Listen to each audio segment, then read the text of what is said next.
How's it going, everybody? We Hey are guys. back on episode 3. Yeah, what's up, guys? Aram Yusuf. Olivia Zavala. Hi, I'm Jessica Aquino. How was your week, Olivia? It was good. It was a little rough. I feel like my son's been like on and off his sleep Yeah? lately. Yeah, so it's been a rough week. Oh, really? Yeah. I saw you guys went to the baseball game. Yeah, we went to go see the Giants and A's game, and How did you do? he did really good. Yeah. Yeah, All 90 innings? yeah, he lasted the whole time. Oh, dang. Yeah, Okay. I know. We were surprised, but he actually liked it. He was just like observing like everything going on. Yeah. And then when it got loud, that's when I got kind of nervous, but he was just stemming out to it. So we just let him stem out. Yeah. Oh, well, you got to keep it. Yeah. Yeah. That's cool. How was your week? Everything's good. Amelia's been great this week. She's been, we've had new RBT change her schedules and all that. So Okay. she's been adjusting to them, and now she has Fridays off. So what do you call it? Nice. Now she's being more of a couch potato. Yeah. So yeah, she's been good, and me and my wife have been good. We've been decluttering the house so we could Yeah. less stuff and trying to go minimize and keep ourselves healthy. Since Amelia's been good, I've been better. So like I've changed my health to where I'm eating more and better, and now I have like this weird routine where I want to clean everything. Dang, So that's like good, I've been on though. a new mission of like decluttering, and I cleaned out the closet, I cleaned out the kitchen stuff, and I've told my wife, I was like, hey, let me take care of it. And Oh, she's loving it. No, she doesn't like it. She doesn't like it, No? but I've been telling her, hey, let me change it the way I've been watching too many YouTube channels and TikToks and Facebook, and I'll get some ideas, and I'm like, I'm gonna put this in and try. Yeah. And so she's been seeing the changes, and I've it's for my mental health. Like I feel like I'm better. Yeah. That's So good, like bro. I've been getting more rest, and Amelia's been more happy. So it's a full circle. That's good. How are you doing, Jessica? I'm doing good. Thanks so much for having me on today. I'm Thank you for really coming. excited Thank you. to share our story, to learn more about you and your experiences with autism, but to share, my experiences as well. Yeah. You said you're a mother of 6 kids, and you have one on the spectrum. She's 16 years old. Can you tell us your story? Yeah, we can jump right into that. So I am a mom of 6. My oldest, her name is Hannah, and she was diagnosed with autism just before she turned 3 years old. And so our experiences in those early years, she was a very good baby. I would describe her as a very good baby. She kept like this really rigid schedule, Yeah. really rigid routine. Which was amazing because she always slept at the same time. She always ate at the same time. It was honestly remarkable. Yeah. And but anytime we got off the routine, like if we were traveling or if we were at a different place, like she really struggled. Even from a very, very young age, like she would have a hard time sleeping. Like everything would just kind of get thrown off. So she had those things kind of going on with her. But when she turned 1, we went for our 1-year checkup at the doctor, and the pediatrician was going over like milestones, and we were talking about different milestones that she just wasn't quite hitting yet. And he had a daughter that was around the same age, and so he would compare, like my daughter and your daughter, they're the same age, and my Yeah. daughter's doing this, and your daughter's not quite doing that yet. Have you noticed that? Is there anything that you're wondering about that? And so that kind of continued her 18-month appointment and even her 2-year appointment. He'd bring it up again, are you wondering and are you curious Yeah. that, your Yeah. daughter's not walking yet, or she's not using the same language that other kiddos her age are using? Yeah. And I was so upset because I was like, oh my goodness, like he's judging my baby. Yeah. All kids are different. Yeah, yeah. Like you're supposed to be a doctor, you're the professional. Why are you judging my baby? And so in retrospect, like I know that he was trying to get me to see things that I just wasn't quite ready to see. And I shared earlier that we went to Walmart one morning, and you know what should have been a really easy trip to Walmart turned into a huge meltdown. She was a little over 2 at this time, just a couple weeks before we had like her 2-year appointment, and but she was melting down in Walmart. We didn't know why. Like my husband just picked her up and we left, and it was a little frustrating because it was another one of those moments where I was like, okay, like why did that happen? Like that shouldn't have happened. Yeah. And so as I was sitting in the car, we're driving away from Walmart, and I had this flashback when I was a teenager. There was a teenage boy that was around my age who had autism, and like he would be like a level 3, and I sat like with that going through my mind, and I turned over to my husband, and I told him, Hannah has autism, and he was like, "What? No way! Like, there's no way! Like, she's been so good. Like, you know, she's a good baby." And I was like, "No, like she has autism." I got on the phone with the pediatrician to make an appointment. I went home. I started like Googling, and you know, looking back, I'm like, she checked like all those boxes, like so many boxes. And I went back to the pediatrician, and he was wondering like, why are you here?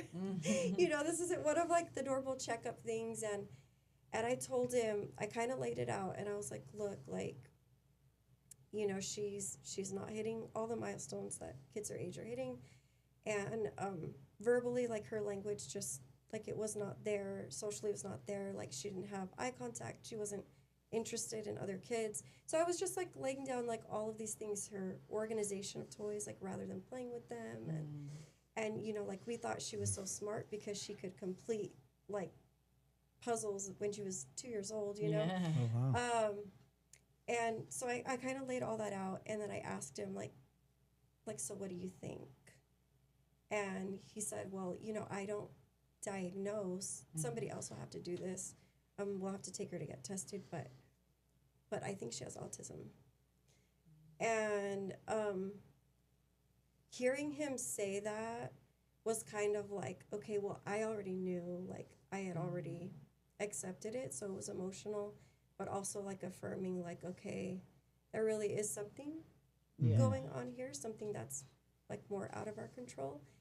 And I mean, that's when everything got rolling. Early intervention, we got connected with CVRC.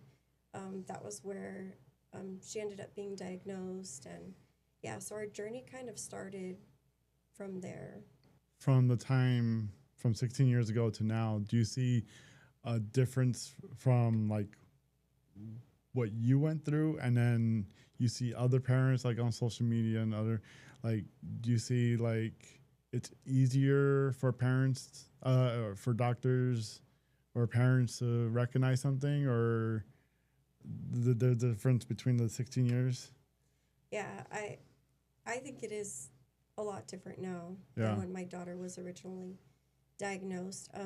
In so many ways. I mean, because I think social media has really brought people together, like brought families together. There's more awareness out there.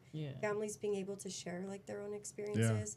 But I mean, even in schools too, like schools with inclusion and special education programs. Like I think that there's a lot of kids who probably went undiagnosed like for a while, but now kids are getting diagnosed earlier. There's so much more awareness.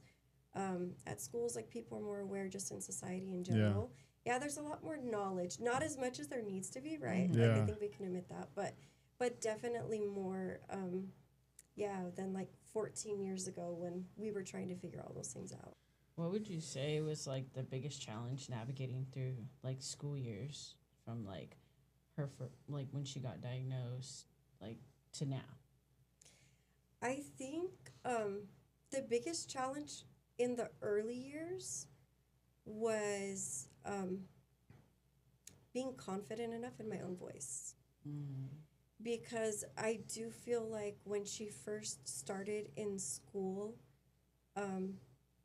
I know my daughter the best, right? Yeah. And there's a lot of language out there, like, you know your child the best, the parent is the child's first teacher. But it can feel very overwhelming in a room of professionals. Yeah. And you're sitting there like, well, I'm telling them this. They're coming back, you know, but they know better because they have the education. So I think in the beginning was very intimidating. And I just wanted what was best for her. So whatever they told me, I was like, okay, like, then that's what it should be. Although I did know my daughter best. So yeah, being confident in my own voice and for myself personally, education is what did that for me. Because at a point I decided to go back to school.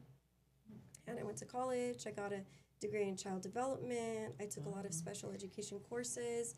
And it's interesting because my daughter taught me so much that when I went to school, I was like, oh my, like, I know these things because of her. Like, I learned these things because of her.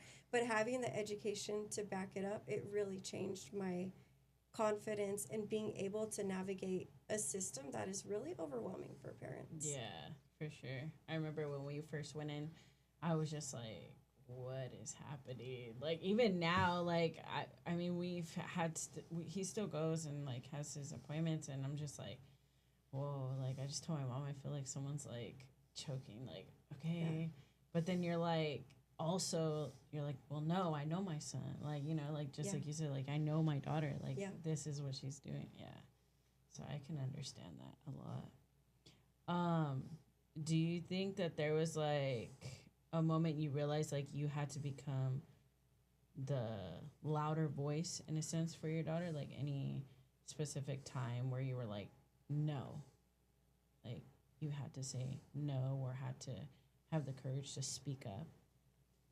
Yeah, I mean, looking back through the years, I think that there were a lot of opportunities for that. And there were times when she was younger, especially when we were navigating, you know, gen ed inclusion. That was really difficult because I started to feel like she was in a room, you know, where the adults in the room were like, well, we really don't know what to do with her. You know, I've never dealt with this before. You know, like, they're telling me that they're overwhelmed, and I'm like, well, I'm overwhelmed too, you know. But I think that there have been many opportunities through the years where I've had to say, you know, in the nicest way, like in the most respectful way, my daughter deserves, like, to have these accommodations. She deserves to have these modifications because she deserves the best possible education she can get. She deserves the best possible experience that she can get. And this is what she needs to get that. So it might feel like an inconvenience, but this is also her right to do that. And when she first started in school, I wasn't feeling the most confident into that. But as the years went by, with my education, but with also like those years of experience of me being able to say, you know, this may seem inconvenient for you, but this is her right, and this is very much what she deserves. That's good. Wow, that's awesome. I'm glad you were able to like stand 10 toes down for your daughter, like it's straight hard. up, yeah. Yeah. But that's good because she knows. I'm sure, like, she knows, hey, mom's got my back, you know, and dad too, you know, like, and then her siblings, I'm sure. Yeah. How'd you guys navigate telling like the siblings, or did they kind of know? Well, she's the oldest, so it's an interesting scenario, right? Because it's not like she came along like number 4 and then so our kids have learned, like, through autism with her when and my kids have always been very protective of her. They've always looked out for her, and navigating the whole sibling piece has been its own, you know, been its own journey, right? But because her voice came along later, Mm-hmm. so my kids who were younger than her, they were her voice. Mm-hmm. Yeah. And so when she couldn't speak up for herself, they spoke up Yeah. for her because they knew that she didn't have the words for it. So from a very young age, they've always kind of like taken that on. But when my son turned 7, Mm-hmm. that was when we actually had like this formal conversation. Mm. You know, your sister has Yeah. autism. You might notice, like, because we say things like, well, her brain looks differently, or, Mm. you know, like her language looks different. And so, in the best way that he could understand, you know, he knew Yeah. that she had autism. And those conversations, they kept on going, like, through the years. And now he's 14 going on 15. So he has a lot more understanding. But yeah, so it's been a gradual conversation, and my youngest is 8, and it was around 7 when we had like this conversation, you know, like your sister has autism, although she hears about autism all the time, and you know, like things that we say, but you know, sitting down and talking to her, and she was like, well, I know that she has autism, I know her brain looks different. I mean, they have their own conversations Yeah. about that too, but yeah, so that's kind of how the process went for us. And so she was diagnosed, like where on the spectrum? They didn't have levels, like they didn't give me a level Okay. Mhm. when she got diagnosed. But when she got diagnosed, she was nonverbal. Mm. They also threw around the possibility of like an intellectual disability, Yeah. Mm. although that was taken off the table Oh, okay. later on, a couple of years later, just because, yeah, she wasn't really communicating, other than meltdowns, like she wasn't communicating Yeah. with us at all. And does she speak now? She does speak now. Oh wow. Yeah, okay. she does speak now. It's interesting, and talking about puberty and things like that. But she started speaking more socially Oh, around okay. 2 to 3 years ago, Yeah. which was really Oh. nice. Yeah. Yeah, it was really So nice just for us. out of the random, she just started. Well, it was interesting because and she scripts a lot. Mm-hmm. Yeah, she has like a lot of scripted language, and I think that's probably helped her socially, but she's been scripting for years. When she started talking, it was scripting, repeating things from movies, repeating things from like YouTube videos, Oh, that's cool. repeating things that she heard in the store from conversations, which is funny. Yeah. And also not funny when she hears things that she No. probably shouldn't hear. And then she's repeating it, and I'm like, no, that's not the thing Yeah, that we don't say want you that. to repeat. But so yeah, so she did a lot of scripting, but I remember like we would still have like conversations and ask her things and like give her prompts, and we really wouldn't get anything back.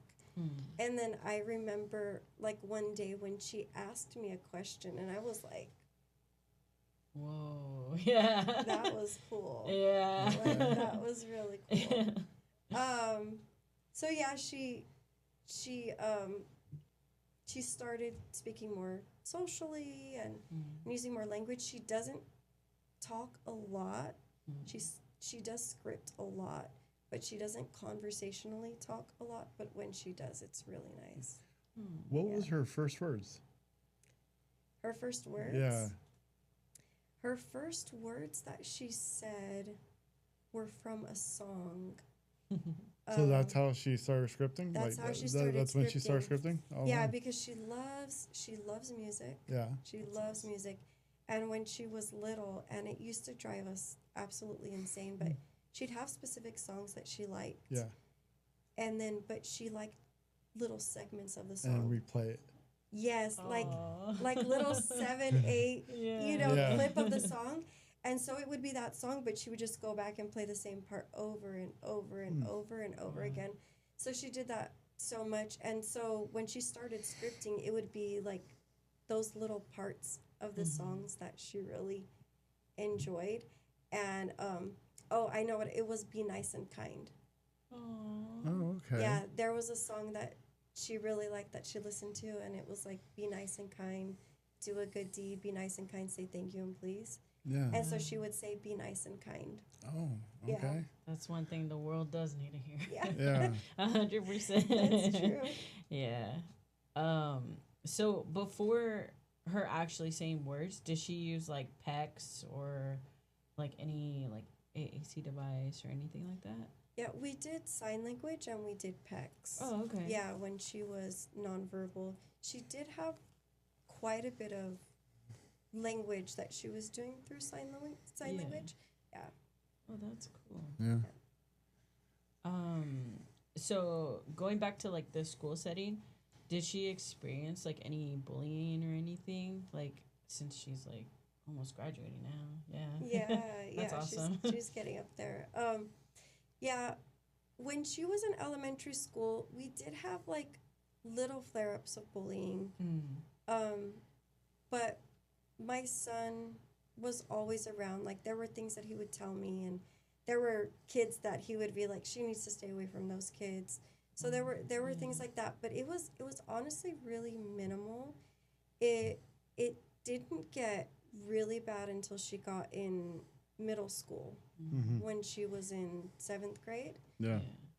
That's where the bullying got really bad, and it honestly took us by surprise. It took me by surprise because I just thought like things had been going so well, and the way that we found out that she was being bullied, it was a whole process of, she didn't have the language, she didn't have the communication, or probably even the social understanding to realize that she was being bullied. Yeah. But she often, like, the thing that she does when she's at home is she'll walk around the house and she scripts. So she's repeating things. And one of my girls, my third born, she came up to me and she said, do you know what Hannah is saying when she's walking around the house? I was like, oh, it's probably like from a movie or something. And she was like, no, like it's not good. It's not good what she's saying. And I was like, okay, well, like, what is it that she's saying? And I was like, oh my goodness, did she watch something that she's not supposed to watch? And she told me, she said, Hannah is saying, Hannah, you should unalive yourself. And nobody likes you. That's why you don't have any friends. Yeah, there were other things like that. And I was like, oh my goodness, like, talking about, like, crushed, I just felt, you go through periods as a parent where, you have challenging things, and then when you feel like you're in a good place and you're just coasting, and I thought we were coasting, and everything just crashed, and so many things like, where did you hear this from? Who is saying this to her?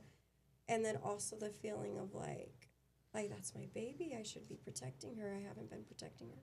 Yeah. Just all of those feelings with her siblings, how they were dealing with it. But yeah, definitely in her school years, that was the most. How did your family deal with it? Was there any hardship between all as you as a family? Yeah, it was really hard. It definitely a lot of crying. Like we were doing a lot of crying. I was very upset. My husband was very upset. My kids, honestly, Hannah's siblings were more hurt, I think, than upset, because they just didn't understand how somebody could say that to their sister. Like my daughter asked me, she was like, Hannah has never hurt anyone. Why would they think that it's okay, to say that to her? My son, wanted to Be big brother, huh? he did, like, he wanted to do physical things, and and I was like, well, that's not helpful either. So so it was a lot for my family to process. It was a lot of conversations that we needed to have, trying to figure out like how to navigate it with the school, Yeah, so it was just a lot going on with that, like a lot of emotions, I think. Do you have like any advice for any parents out there that might be going through any type of bullying with their children? Yeah.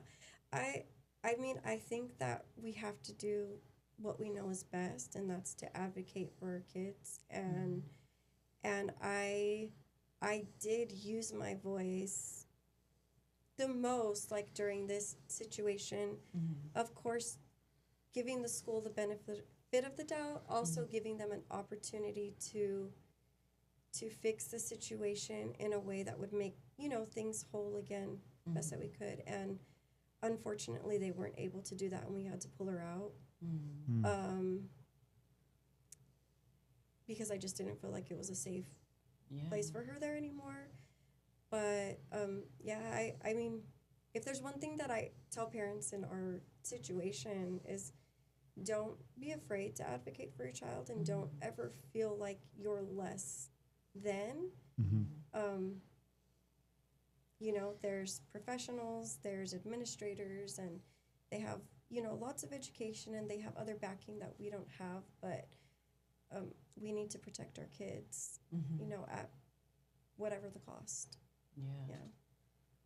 Yeah, I think that's a lot what you guys went through. I recently went through a little something with my son, but I mean, nowhere close to like what you guys went through. But we were at the water park and he was stimming because the water was like coming down, Yeah. and there was kids and parents laughing at him, and he just looked at me, and I could see his eyes like watering, and he wanted to come up. So I like really had to. I wanted to say so much stuff like in that moment, but I was like, okay, like if I say something right now in this moment, like what is it gonna benefit?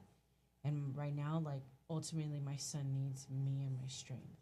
Yeah. Because he's feeling upset.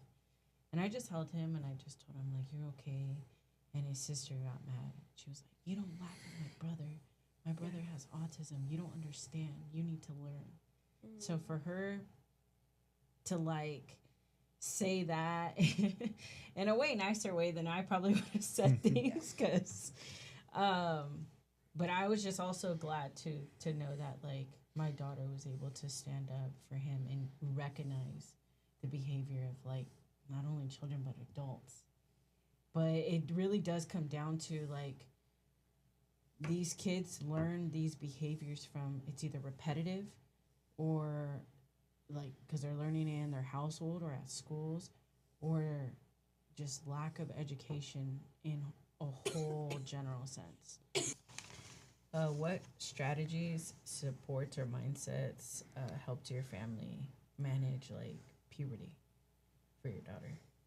Okay, so puberty was a game changer, for sure. Yeah. It was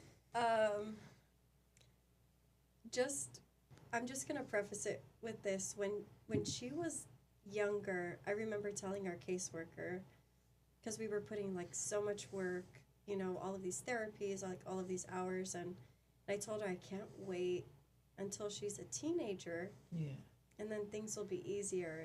And she looked at me and she was like, I don't think things will necessarily be easier when she's a teenager. And so now I have that replaying in my mind for the past couple of years. But before she got into puberty, because I'm a planner, I'm a researcher, like I make a plan. There's a problem, we work through it. So I had a plan for when she would start her cycle and how we were going to get her ready for that. And I also understood that with all the changes in her body, like, okay, she's going to be dysregulated more. I had not anticipated how much of a storm like autism with puberty would be. And it has been especially challenging for us. Because of the challenges that we've had with puberty, I did become more open to medication. Whereas, like, when she was younger, I was a lot more hesitant, just because I was like, well, if she's taking a medication and it's making her body feel a certain way. Like Yeah. she wouldn't be able to communicate with that with me, right?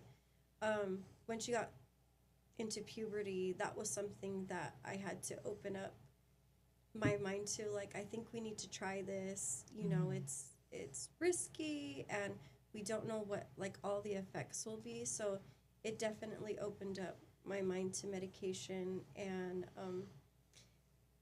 just doing my best to surround myself with as many professionals as possible, getting second opinions, third opinions. You know, we've been seeing this person for a couple of years, like, let's try someone else. They have different, you know, thought process. Yeah. So the advocating for her, like, during puberty has been pretty intense, because she was going through so much, and while she was going through all that, like, I needed to remain calm, you know, to try to find her help. But I think that, like, one of the mindsets that I've been trying to have is not to get myself, like, pinned down to one thing. Like, we just need to do this. Like, if we do this, then it'll be fine. But being flexible, like, willing to try new things. And then also, like, being okay with the fact that I don't know everything. And we're going to make mistakes, and we're going to try things, and it's not going to work. But it's okay, because we'll try something else. It really has been like puberty has been like a family effort, you know, to get everybody on board with that. But I would say that the planning did not prepare me for what it would actually look like. But I also know everybody's experiences are different too. Yeah. Because I've talked to other people who haven't had like such monumental changes. So yeah, with everybody, their experiences are different, and that's okay. Like, if somebody is having a different experience and their child is like excelling during that time, it doesn't knock my parenting. It's not because I'm not doing everything that I can do as a mom. Yeah. You have mentioned that autism has shaped like sibling relationships. What has been like the biggest shifts or lessons in that area, would you say? I would say that my kids are probably the most empathetic kids that I know personally.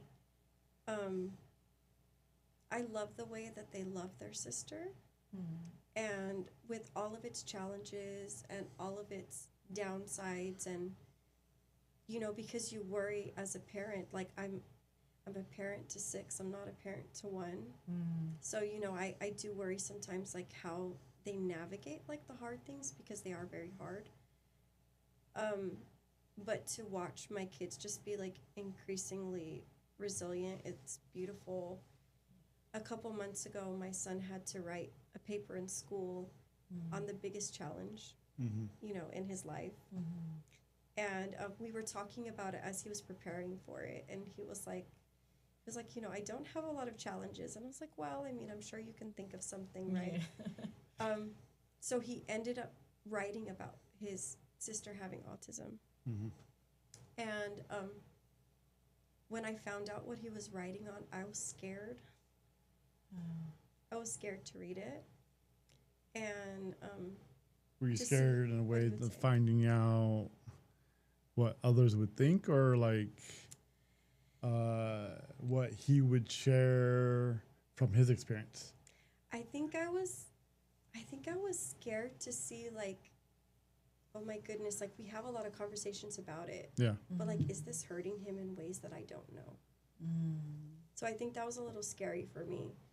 And because I love all my kids, different ways, but I love all my kids. But so he wrote, it was very good. His paper was really good, but he shared about, you know, the challenge, and he shared some of the things that are hard, like we don't often go to places all together as a family. Yeah. It's really hard to go to places all together as a family.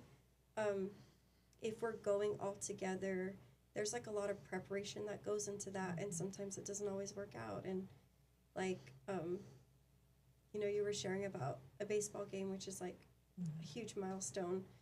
But we tried to go to a Fresno Grizzlies game in the summer, and we brought 2 cars, you know, just in case, and she didn't even make it to first pitch. Oh, wow. And so things like that are really hard for my kids because they're like, well, we want to do things all together, Yeah. but there aren't a lot of those moments, you know, that we can celebrate all together. When they're there, it's beautiful, you know, and everybody's so happy, but it doesn't always happen. And so he shared that, you know, like sometimes when we go out, like I want to go out with my whole family. I don't want to just go out with my dad. Yeah. I don't want to just go out with my mom. Like I want all of us to be together, and so he shared like some of those things, like the things that are hard for him. And then at the end he shared about the ways that he feels like it has shaped him as a person. And he said that he believes that he's a good listener and he's able to sympathize with other people and their challenges, you know, because he has his own challenges too. And he also feels like he's less judgmental as a person because, you know, he doesn't want that judgment, you know, like cast on his family for things that happen. And he was like, so I wouldn't do that to other people as well. So it was beautiful. It was beautiful. And so it was a moment to celebrate as a parent. Like, we go through hard things. It's good to have those types of outlets. And my kids have done therapy, you know, on and off through the years.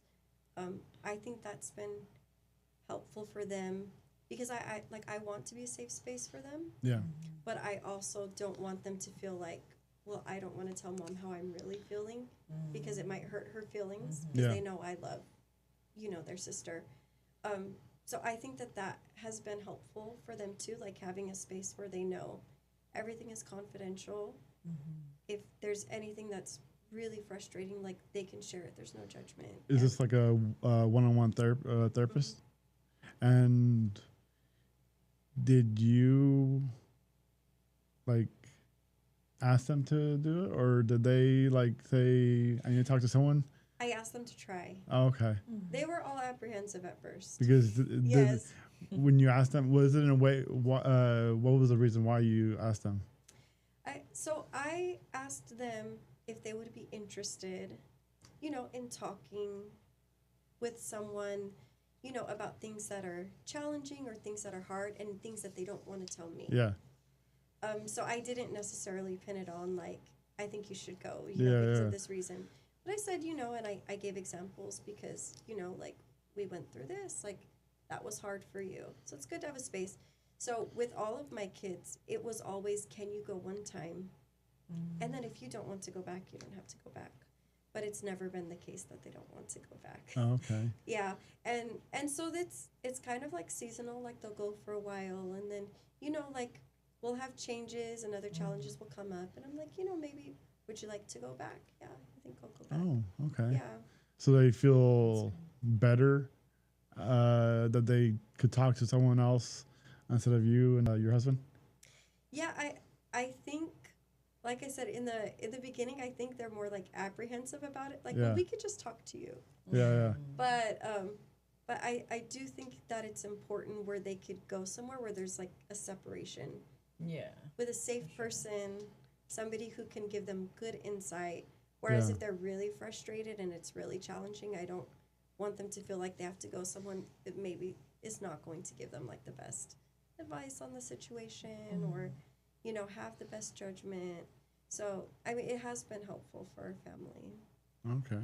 How has your daughter's diagnosis affected your marriage or anything? I think that it's something that from the very beginning when I looked at the statistics, statistics are not great. They're not. Yeah, it's scary. It's scary. It scared us. Yeah. It's very scary. Definitely. Yeah. Yeah. So it has been something that's always been in the back of my mind, and I think as a couple, we've really tried to work on it and navigate it. Just like being knowledgeable of it is one thing, but like, what are we going to do to not be part of that? Because, I mean, raising her as a couple is very difficult, and I'm like, oh, raising her on my own would be next level challenging, right? Yeah. So I think that it has brought a lot of like tense moments,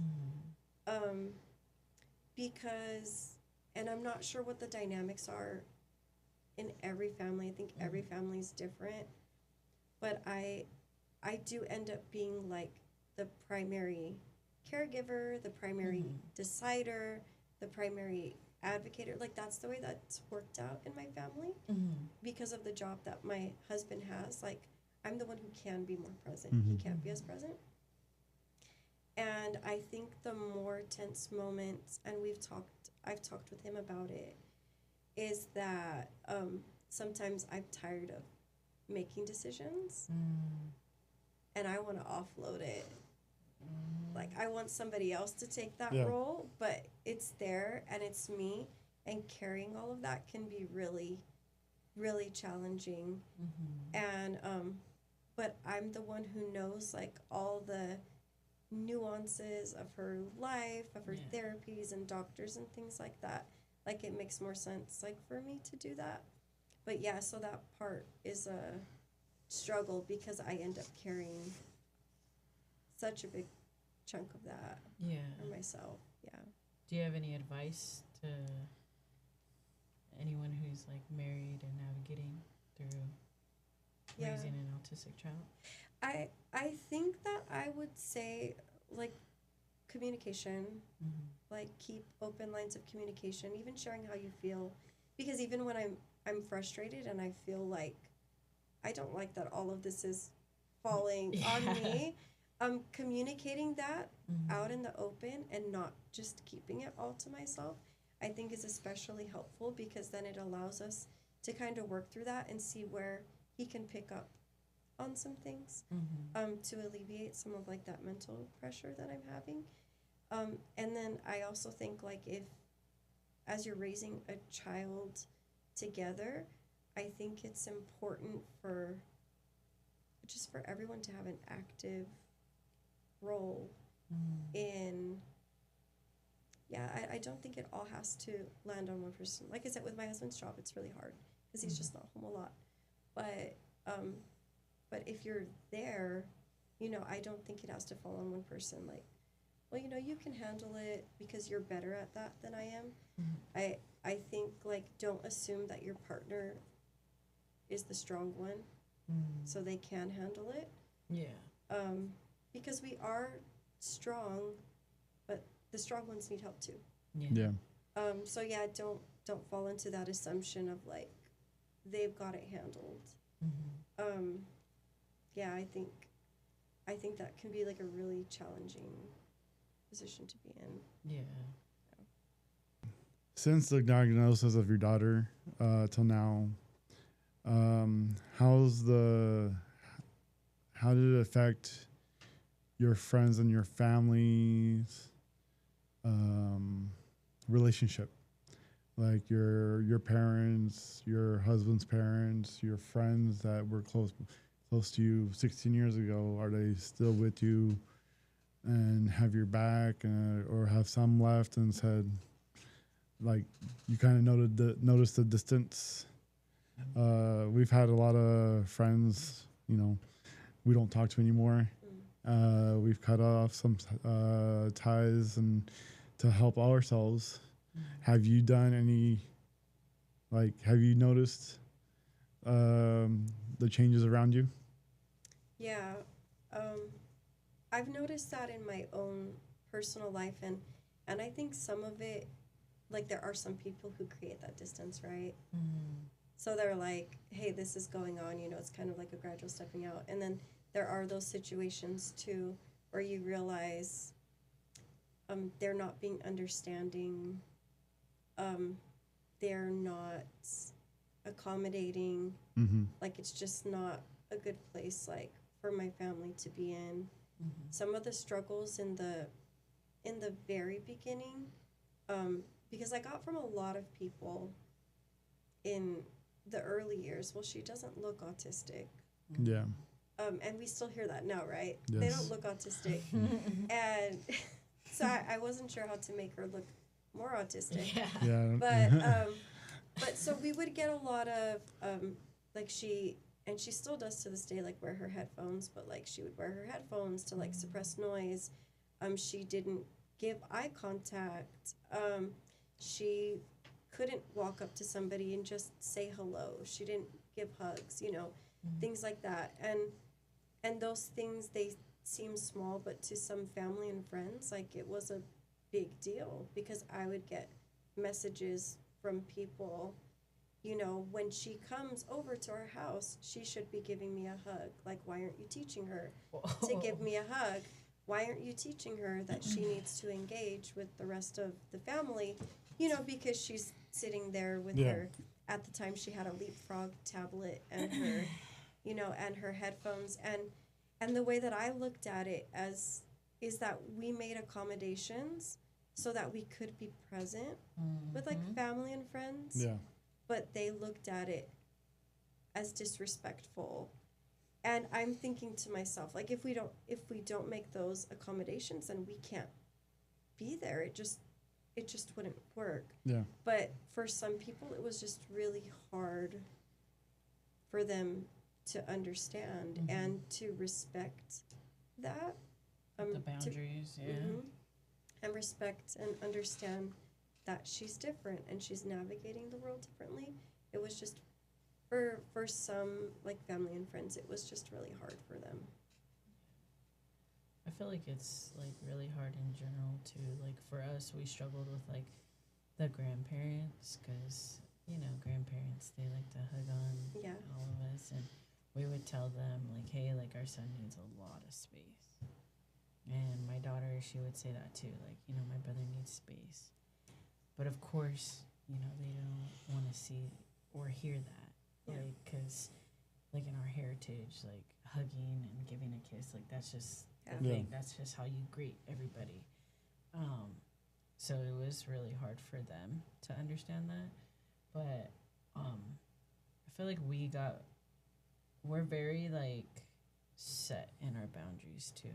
Like with our friends and our family, we're like, okay, like you either want us here and you want us here like as a whole, or you don't at all.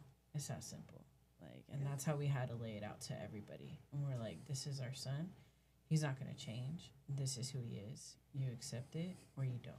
It is what it is. Yeah. I feel like sometimes it sucks, but you do have to put those hard boundaries down, family or friends. Yeah. And honestly, if they really like ride with you, they ride with you. And if they do. don't, then I mean, it sucks, but it be your own family. Like that throws it up. But I mean, it is what it is. Like, you want the best safe support space for your family. And even we've had friends come in that are like our family, and we're like, man, like sometimes not even your own family be acting like that. But I feel like if they want to be there, if they want to be present, they're gonna make it known.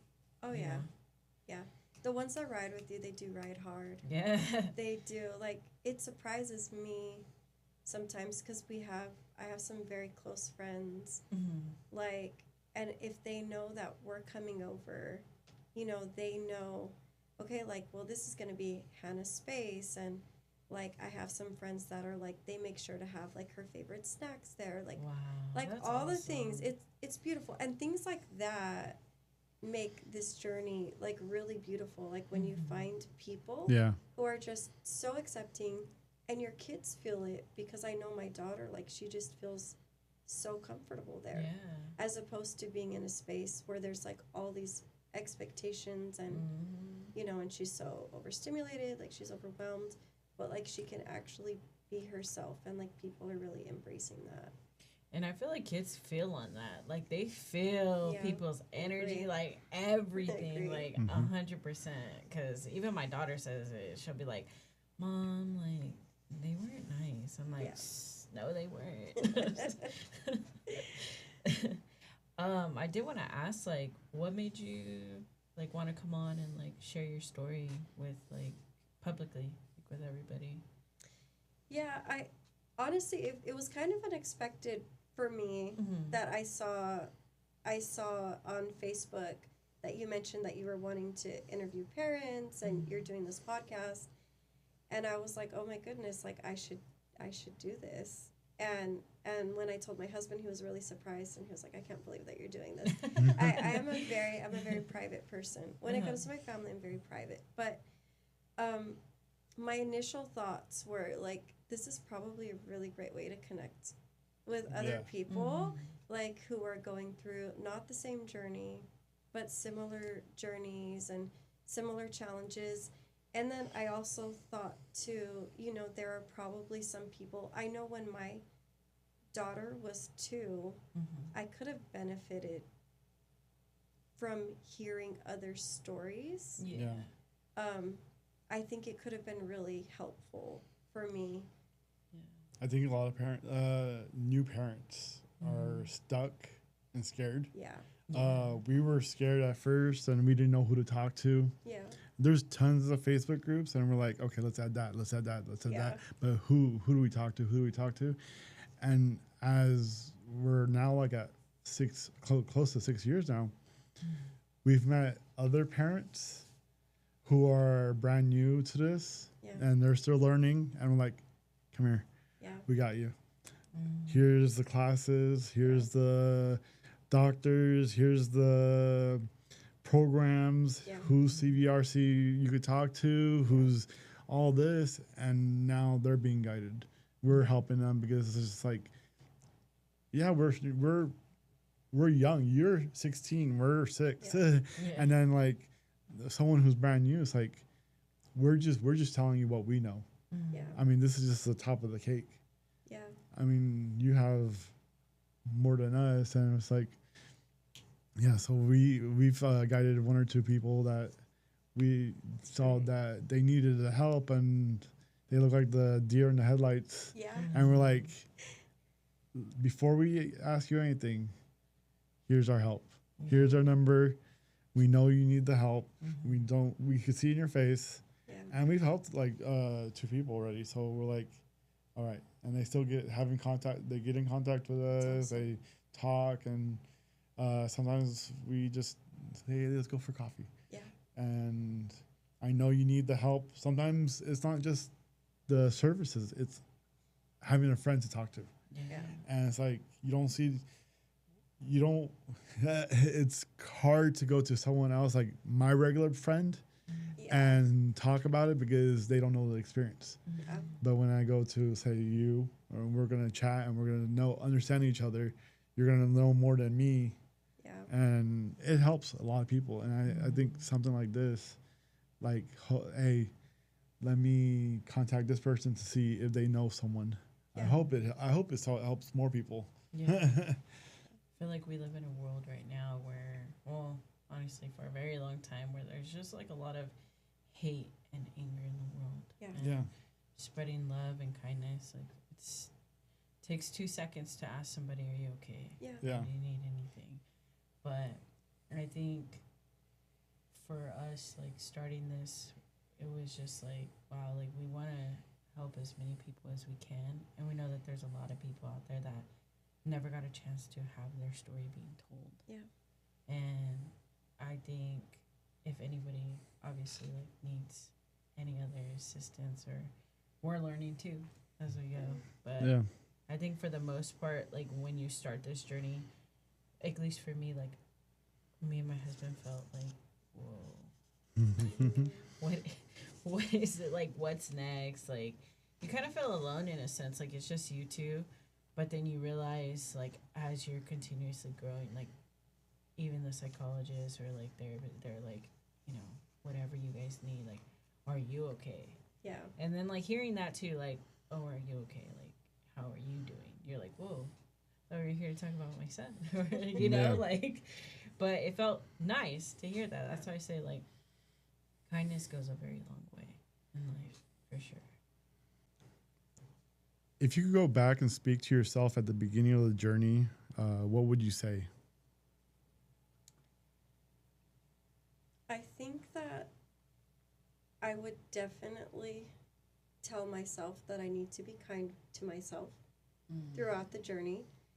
Um, I think as a parent, like we tend to be especially hard on ourselves. I should have done this sooner. I should have started this therapy sooner. There's just so many things, you know, that we have to think about. So I think I would have said to be kind to myself, and I think I would have told myself in the beginning, at the beginning of her diagnosis, I worked so hard to develop this plan because I thought, okay, if I work really really hard now, then at this point, like it'll just be easier, and we'll kind of coast through. So I set like these expectations, and if anything, autism tells you to throw like all the expectations out the window because things don't happen as you plan them. So I think I planned so much, and instead I wish I would have enjoyed the journey more into figuring out who she would be, instead of saying, okay, like, but by this age she might be doing this. No, just enjoy where we are, like enjoy all the milestones and not put so much pressure on myself. We need to do all of this so that she can be here at 11. Because she wasn't there at 11, and she's not there at 16, but that's okay, because we can still celebrate the other milestones that we've experienced. Enjoying the moment, huh? Yeah, live in the moment. I think it's just like hard in general, like as parents, Yeah. because you're like, okay, like, yeah, I feel like, you know, like for me, like I'll be like, dang, I feel bad, like, am I a bad parent? Like, Yeah. you know, even with my daughter or like my son, I'm like, dang, they didn't do this. Like, what did I do wrong? Like, you right away, like, but like one of my friends told me, she was like, it's so easy to go down a rabbit hole. It's so easy. She's like, that we forget to like just be kind to ourselves, like, and love ourselves. Yeah. Like, loving yourself is like, I feel like even after being a mom has been one of my biggest challenges for sure. Yeah. It's different when you're like single, you love yourself in a different way. Yeah. Then when you're married with your partner, you're like, okay, I love myself in this way. And then now you're a mom, and you're like, once you become a mom, you're like, okay, my kids. Yeah. But then you're like, wait, you need to remember like to say those words of affirmation even to yourself. Like, hey, you got this. Hey, let's do this. Like, because I catch myself doing that. I'm like, okay. I'm like, all right, let's get it together. Like, you got to keep going on for the kids, you know? Yeah. I think it's easy to get your identity like wrapped around, I mean, it could be a relationship, it could be your kids, it could be like in that autism parent world, that you forget who you are as a person, and you can get lost. Yeah. Because I think I've been there before.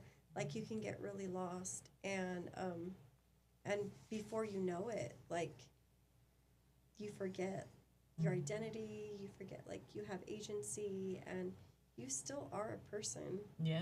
You know, apart from this, I think it's important to take the time to recognize that and, you know, to respect yourself. Yeah. What kind of message or encouragement would you leave to like parents walking a similar path like you? I think I would let them know to give themselves lots of grace. And then I think that I'd also want other parents to know that your journey is your journey. Someone else's journey, that's their journey.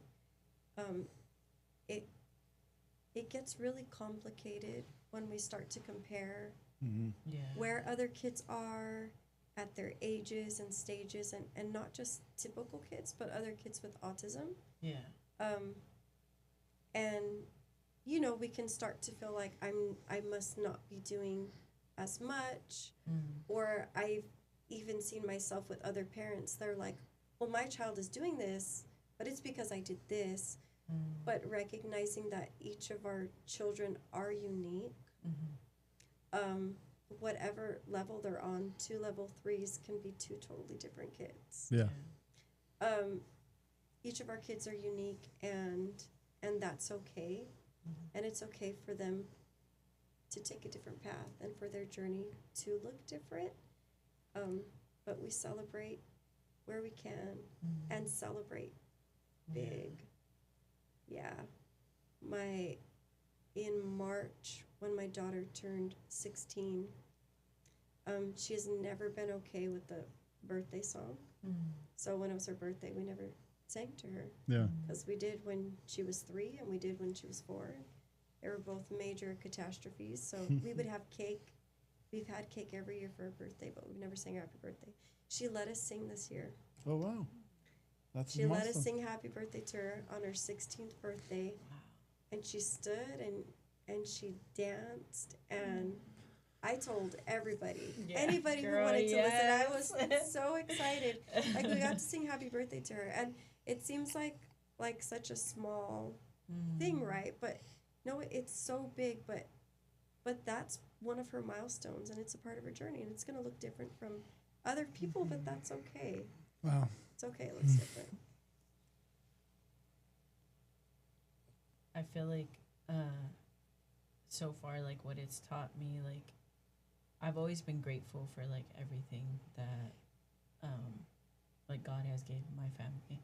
Yeah. And I've always said, like, being a mother to an autistic son, like, my perspective has changed 100%.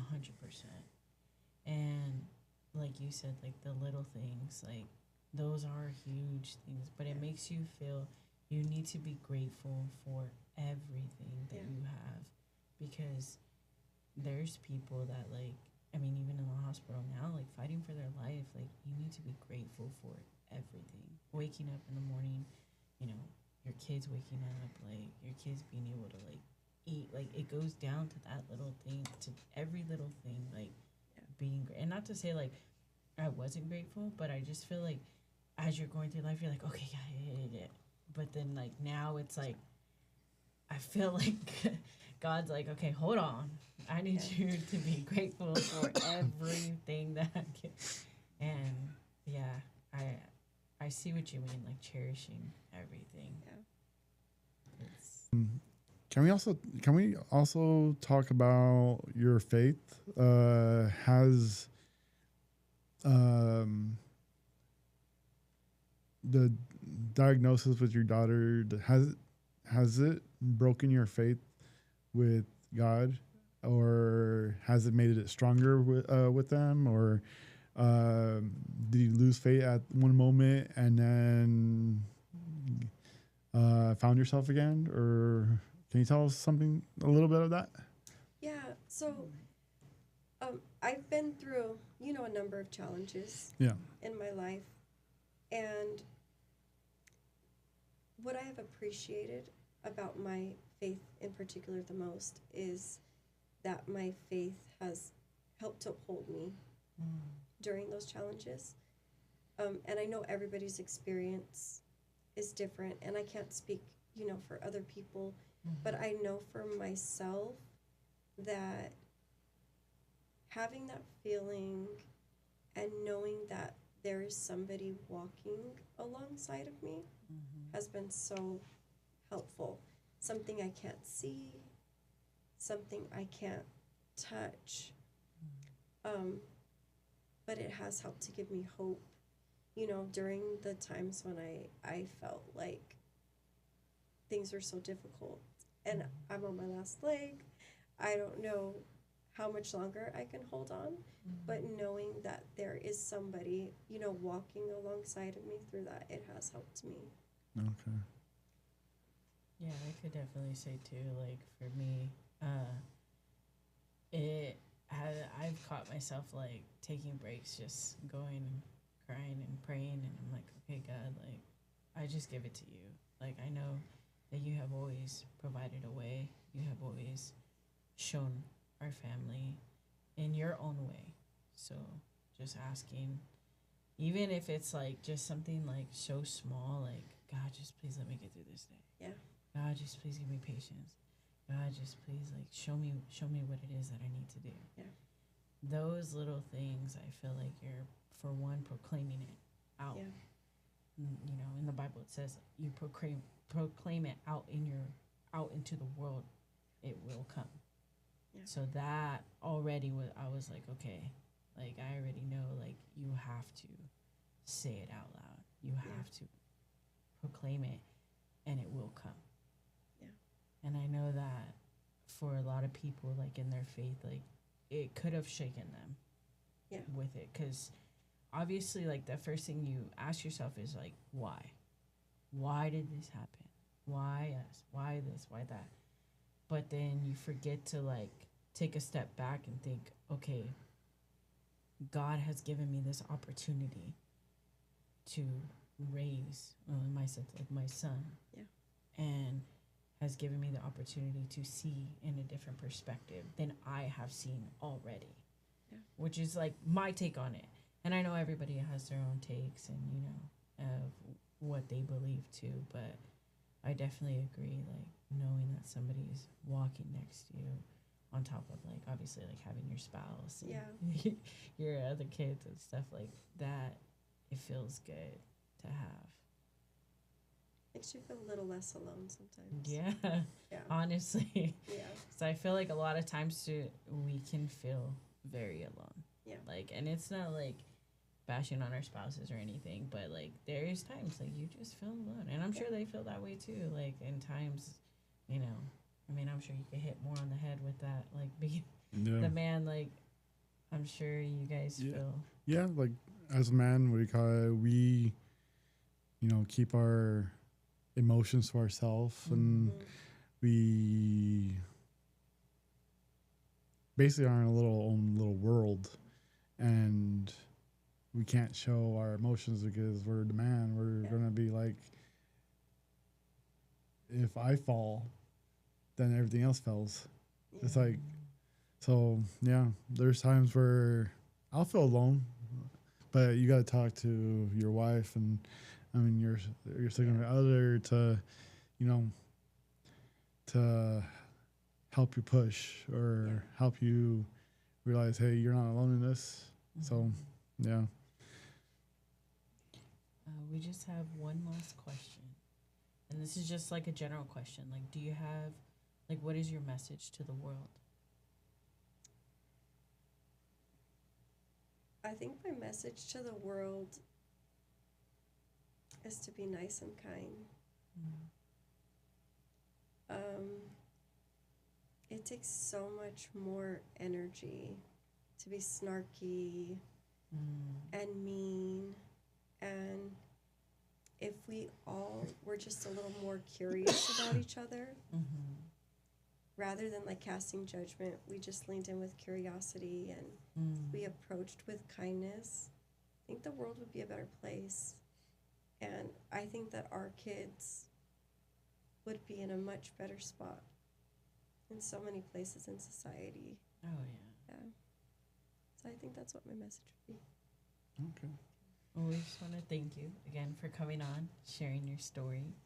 And we will see you guys next time. Bye.